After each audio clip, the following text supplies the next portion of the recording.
নমস্কার, ইতি রান্নাঘরে সকলকে স্বাগত। আশা করি সবাই ভালো আছেন, সুস্থ আছেন। মাছ দিয়ে 2 মিনিটের মুখরোচক খাবার, বাচ্চা থেকে বড় সবারই খুব পছন্দ হবে এই রেসিপি। বাড়িতে যে কোনো আত্মীয় স্বজন আসলে বা সন্ধ্যাবেলার টিফিনে বা স্ন্যাক্সে বানিয়ে ফেলতে পারেন এই অসাধারণ একটি দুর্দান্ত স্বাদের রেসিপি। চলুন দেরি না করে দেখে নেওয়া যাক আজকের রেসিপি। আমি কিভাবে করেছি সেটাই দেখাবো আজকে ভিডিওতে।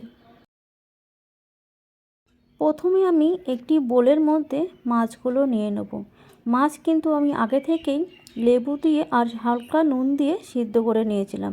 সেটা কাতলা মাছ হতে পারে বা রুই মাছ হতে পারে। তার মধ্যে দিয়ে দেবো গ্রেট করে রাখা আদা রসুন। এরপর নিয়ে নেব কুচনো ধনেপাতা। তারপর নিয়ে নেব কুচনো পেঁয়াজগুলো একটু ছোট ছোট করে কেটে নিলে ভালো হয়। তার মধ্যে দিয়ে দেবো গ্রেট করে রাখা একটা বড় সাইজের আলু। এরপর দিয়ে দেবো 2 চামচ মতো বেসন। তার মধ্যে দিয়ে দেবো 1 চামচ মতো কর্নফ্লাওয়ার। তারপর দিয়ে দেবো লাল লঙ্কার গুঁড়ো। আপনারা চাইলে লাল লঙ্কা স্কিপ করে কাঁচা লঙ্কাও কুচিয়ে দিতে পারেন। তার মধ্যে দিয়ে দেবো সামান্য একটু চিলি ফ্লেক্স। তারপর দিয়ে দেবো ধনে গুঁড়ো। তার মধ্যে আমি দিয়েছিলাম রোস্ট করে রাখা জিরে গুঁড়ো। তারপর দিয়ে দেবো স্বাদ মতো নুন আর সামান্য একটু হলুদ গুঁড়ো। এখানে আমি বলে দিই, আমি কিন্তু এখানে কাতলা মাছের পেটি নিয়ে নিয়েছিলাম। আপনারা চাইলে কিন্তু রুই মাছও ব্যবহার করতে পারেন। শেষে দিয়ে দেবো একটু লেবুর রস আর একটা ডিম। এবার সব কিছুকে খুব সুন্দর করে মেখে নিতে হবে। পুরো উপকরণকে হাতের সাহায্যে খুব ভালো করে মেখে নিতে হবে। এখানে কিন্তু আমি একটুও জল ব্যবহার করিনি। এখানে কিন্তু আপনারা কোনো জল ব্যবহার করবেন না।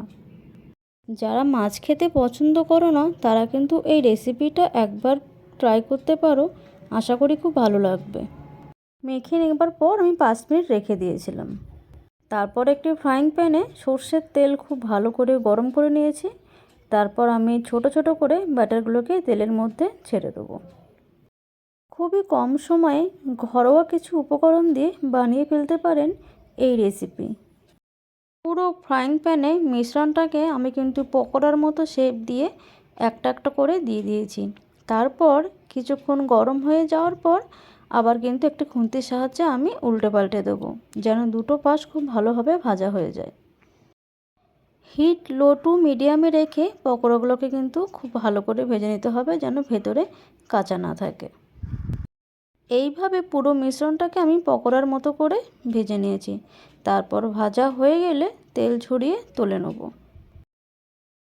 মাছ দিয়ে এত ভালো একটা রেসিপি হয়, এই রেসিপিটা ট্রাই না করলে আপনারা কিন্তু জানতেও পারবেন না। এর বিভিন্ন রকম আইটেম থেকে শুরু করে আহারে পাহাড়ে খাওয়ার জন্য বাঙালি কিন্তু সবসময় এগিয়ে থাকে। 2 মিনিটে রেডি কাতলা মাছের পকোড়া। পরিবেশন করার জন্য কাতলা মাছের পকোড়া রেডি। হাতে যদি সময় কম থাকে তাহলে কিন্তু বানিয়ে ফেলতে পারেন এই রেসিপি। সত্যিই খুব মুখে লেগে থাকার মতো। আমার এই রেসিপিটা কেমন লাগলো আশা করি সকলে অবশ্যই কমেন্টে জানাবেন। ভিডিওটিতে লাইক এবং চ্যানেলটিকে সাবস্ক্রাইব করবেন। ধন্যবাদ। সবাই ভালো থাকবেন, সুস্থ থাকবেন। আবার আসবো অন্য একটি ভিডিওর সাথে।